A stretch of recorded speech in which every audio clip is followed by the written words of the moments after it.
CM योगी का operation clean system की सफाई का वो अभियान जिसमें मुख्यमंत्री से लेकर जिलाधिकारी तक शासन प्रशासन से जुड़ा हर शख्स शामिल है। टारगेट है करप्ट अधिकारियों और कर्मचारियों पर बुलडोजर एक्शन का। ऐसे में रडार पर वो हर शख्स है जिसकी माफिया, भ्रष्टाचार, अपराध समेत तमाम गैर कानूनी कामों में इन्वॉल्वमेंट है। शासन का सीधा आदेश है, सिस्टम को साफ करो।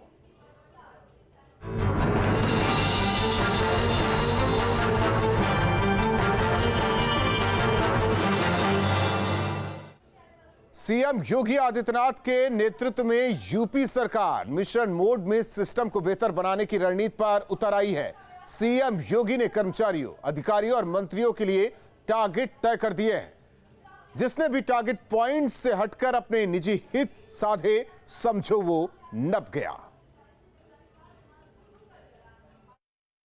माफिया राज और संगठित अपराध को ध्वस्त करने के बाद सीएम योगी की नजर अब उत्तर प्रदेश के सिस्टम पर है। सिस्टम को पारदर्शी और भ्रष्टाचार मुक्त बनाने के लिए मुख्यमंत्री योगी आदित्यनाथ ने हर विभाग का टारगेट सेट कर दिया है।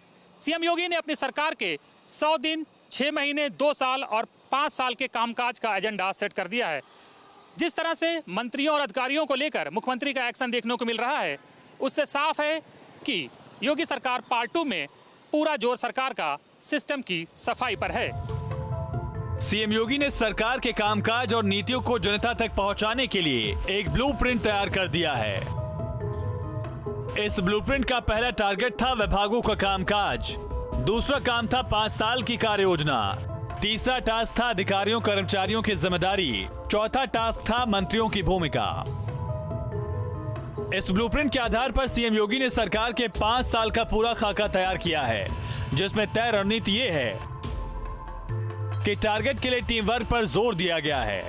लोक कल्याण की रणनीति पर सरकार काम करेगी। मंत्रियों को फील्ड में रहने का टास्क दिया गया है। अधिकारियों के लिए गाइडलाइन तय की गई। 100 दिन से लेकर 5 साल तक की कार्य योजना तय की गई है।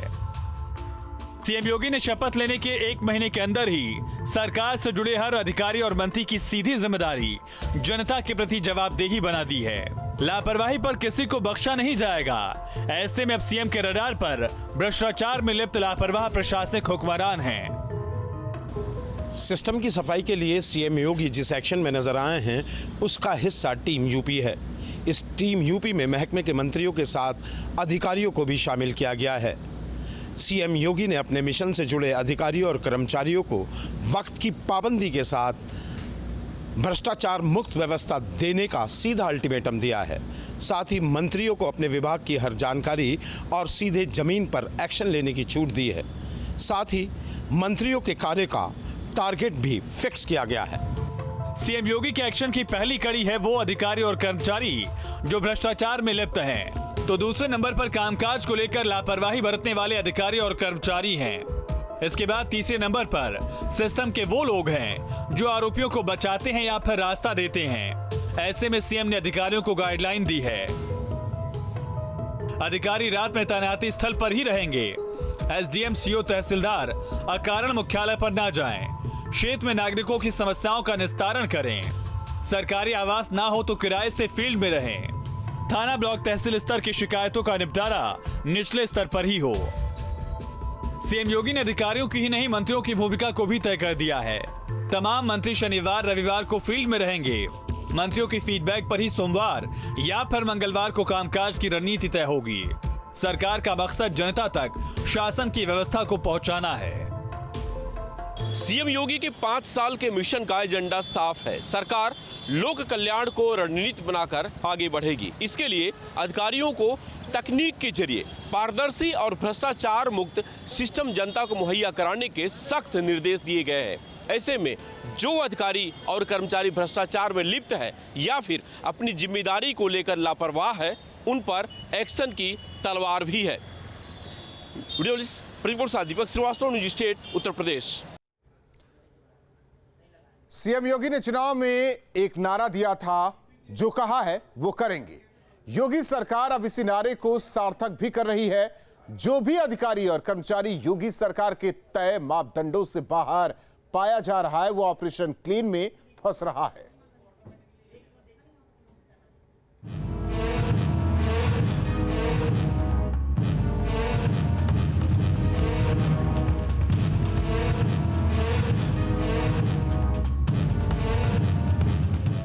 योगी सरकार के टारगेट सिस्टम की सफाई को समझने के लिए सबसे पहले 5 केस पॉइंट पर नजर डालिए। केस नंबर 1, उन्नाव में 2 ग्राम पंचायत अधिकारी सस्पेंड। नवाबगंज ब्लॉक और गंज मुरादाबाद ब्लॉक में तैनात थे अधिकारी। आरोप था प्रधानमंत्री आवास योजना और शौचालय निर्माण में 12 लाख रुपए की धांधली करने का।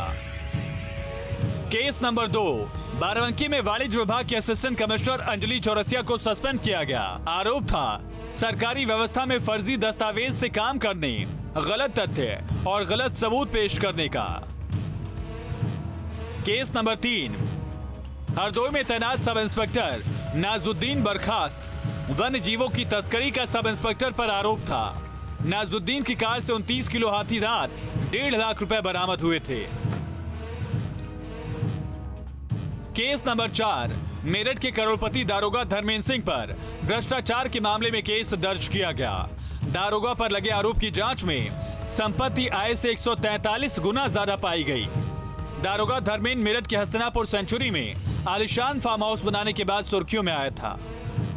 इसमें सक्षम स्तर से अनुमोदन के उपरांत भ्रष्टाचार निवारण संगठन द्वारा इसमें एफआईआर पंजीकृत कराई गई है और गुणदोष पर उसकी इन्वेस्टिगेशन सक्षम स्तर पर की जाएगी और जो भी दोषी होगा उसके खिलाफ सख्त कार्रवाई सुनिश्चित की जाएगी और किसी को भी बख्शा नहीं है। इसके अलावा सीएम योगी ने शाहजहांपुर के डीएसपी पद से नवनीत नायक को बर्खास्त कर दिया। सीएम ने ट्विटर हैंडल से जानकारी दी।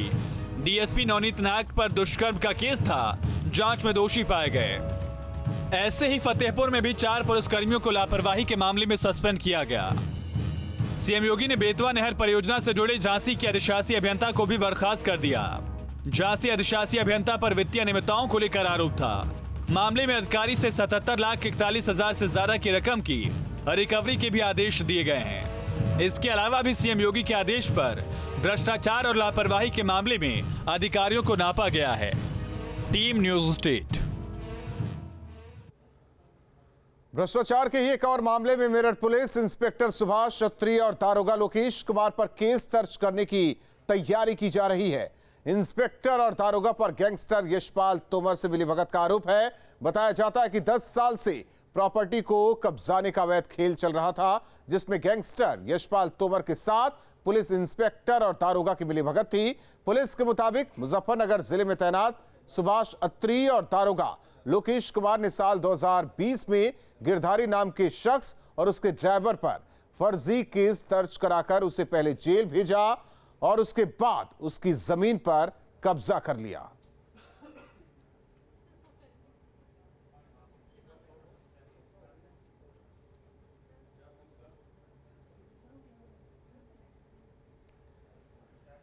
तो गैंगस्टर के मददगारों पर शिकंजा लगातार कसा जा रहा है। भ्रष्टाचार के ऑपरेशन में पुलिसकर्मी भी फंस रहे हैं। मेरठ में जमीन पर कब्जा करने का आरोप और गैंगस्टर का साथ देने का आरोप लगा है इंस्पेक्टर और दारोगा पर।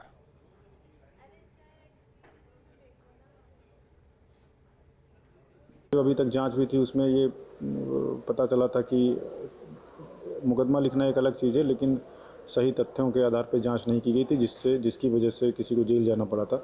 और प्रॉपर जांच के बाद जो एविडेंस मिले थे उस आधार पर कार्रवाई की गई और उनको जो है परिनिंदा से दंडित किया गया है। 30 दिवस का दंड भी दिया गया है और भी उनकी विभागीय कार्रवाई चल रही है।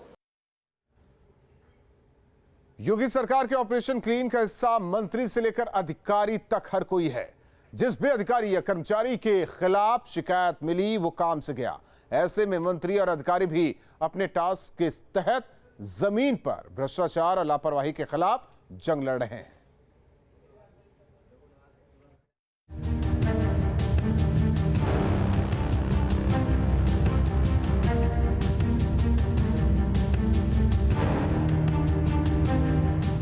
सीएम योगी के एक्शन का असर अधिकारियों से लेकर मंत्रियों तक हर किसी पर नजर आ रहा है। भ्रष्ट अधिकारियों पर हो रही कार्रवाई की बात हो या फिर मंत्रियों के एक्शन की। मंत्रियों के एक्शन को डिप्टी सीएम और स्वास्थ्य मंत्री ब्रजेश पाठक के औचक निरीक्षण से समझिए। प्रदेश के सभी मुख्य चिकित्सा अधिकारियों को, चिकित्सकों को हमने करबद्ध अनुरोध किया था, कृपया मरीजों को भगवान मान करके उनकी सेवा करें। अस्पताल परिसर में जो भी मरीज आए वो हमारे परिवार का सदस्य है उसकी पीड़ा को दूर करें, उसको संतुष्ट करें और अस्पताल परिसर की साफ सफाई, पीने का पानी, व्हील चेयर, स्ट्रेचर, उनके बैठने का इंतजाम, परिजनों के लिए इंतजाम करें। 22 अप्रैल को डिप्टी सीएम ब्रजेश पाठक बाराबंकी पहुंचते हैं। इस दौरान ब्रजेश पाठक अचानक पीएससी पहुंच जाते हैं। पीएससी में गंदगी को देखकर मंत्री जी भड़क जाते हैं। डॉक्टर और स्टाफ को हिदायत दी जाती है, पहली बार है इसलिए छोड़ रहा हूं। 22 अप्रैल को ही डिप्टी सीएम ब्रजेश पाठक का एक्शन सीतापुर में सामने आता है। यहाँ डिप्टी सीएम महमूदाबाद सीएससी में अचानक पहुंच जाते हैं। अटेंडेंस रजिस्टर के जरिए आधा दर्जन से ज्यादा कर्मचारियों की नदारत होने की जानकारी मिली। ये लापरवाही सालों से चल रही थी। मामले में जिम्मेदार अधिकारियों को फटकार लगाई गई। आप रोज खोल के सफाई नहीं करोगे? डॉक्टर ये क्यों बंद रखे हो? या हम तो स्टोर समझ रहे थे, माइनर रोटी इस तरीके से बंद रखी है रोज, ये क्या है? ये बहुत मतलब मैं समझ नहीं पा रहा हूँ, ये कब की पट्टी पड़ी है? ये कब की पड़ी पट्टी? ये आज पेशेंट लगा था अंदर? ओटी अटेंडेंट बुलाइए। ओटी अटेंडेंट कौन है?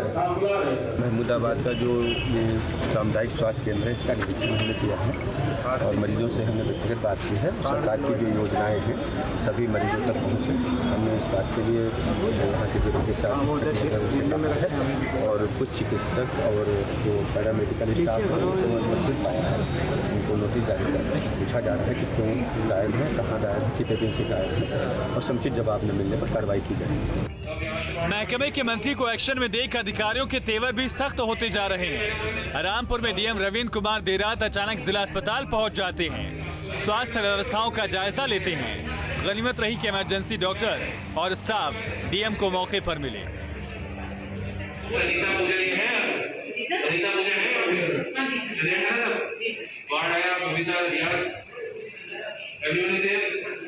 अभी कितने केसेस हैं आपके यहाँ? सर अभी एक डिलीवरी हुई है। अच्छा, हो गई है? तो कैसे हुई है? Normal delivery. शपथ लेने के बाद जिस तरह से सरकार एक्शन में है, उसको देखते हुए योगी सरकार के सुशासन को लेकर उठाए कदमों को 5 बिंदुओं से समझा जा सकता है। यूपी में एसआईटी को सीबीआई जैसा मजबूत बनाने की तैयारी है। इमरजेंसी 112 का रिस्पॉन्स टाइम 10 मिनट होगा। सचिवालय को दलालों से मुक्त करने की कार्य योजना। जल्द प्रदेश में तबादला नीति लागू की जाएगी। नौकरियों को भ्रष्टाचार मुक्त और ज्यादा पारदर्शी बनाया जाएगा। ऐसे में तय है कि सरकार का एक्शन उस हर शख्स पर होना तय है जो निर्धारित मापदंडों से बाहर जाएगा। ऐसे ही अधिकारी और कर्मचारी सीएम के ऑपरेशन क्लीन के रडार पर होंगे। Team news state. और रुकते हैं कुछ पलों के लिए, खबरें जारी।